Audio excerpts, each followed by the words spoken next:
ধন্যবাদ জানাচ্ছি প্রথমত বাংলাদেশ সরকারকে, যে সরকার রাষ্ট্রদূতের হাত থেকে আমাদেরকে বাঁচিয়েছে, সুমন কিরণ শয়তানের হাত থেকে আমাদেরকে বাঁচিয়েছে।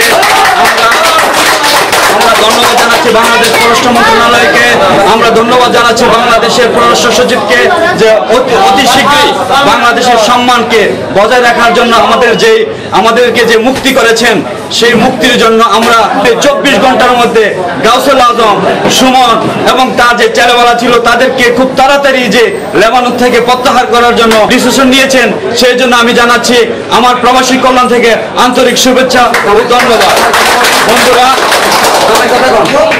বন্ধুরা, এই সুমন কিরণের কারণে এই বাংলাদেশের আজকে এত বড় বদনাম হয়েছে। সুমন কিরণের কারণে আমাদের বাংলাদেশিদের মিডিয়া এসে, লেবাননের মিডিয়া এসে আমাদের দেশ সম্পর্কে জেনেছে, আমাদের দেশের কত সুনাম। আমরা একটা স্বাধীন সার্বভৌমত্ব দেশের মানুষ।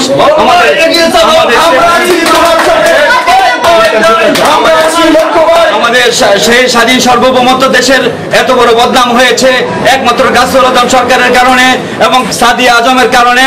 যে সাদিয়া আজম সুইডেনে এত বড় বদনাম করে এসেছিল, আজকে লেবাননের মাটিতেও তাকে হাজারো হাজারো বদনাম নিয়ে বাংলাদেশের মাটিতে ফিরে যেতে হচ্ছে। আমরা সবার পক্ষ থেকে তাকে জানাচ্ছি ধিক্কার।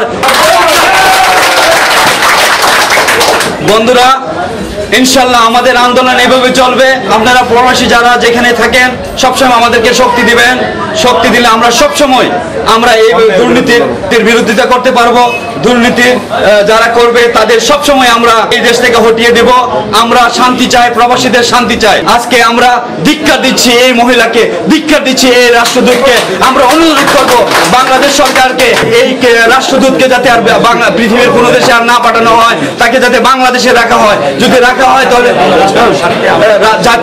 জাতীয় এবং রাষ্ট্রের স্বার্থে, আমাদের প্রবাসী কল্যাণের স্বার্থে, বাংলাদেশি প্রবাসীদের স্বার্থে তাকে যাতে বরখাস্ত করা হয়, সেই অনুরোধ থাকবে আমার বাংলাদেশি সরকারের কাছে। প্রবাসী ভাইদের সুখে দুঃখে এগিয়ে আসতে পারি, আমাদের দোয়া করবেন। আমাদের বাংলাদেশি সরকার, মাননীয় প্রধানমন্ত্রী আজকের এই বিজয় আনন্দের জিলাপি মিষ্টি আমরা সবাই ভোগ করতে পারি।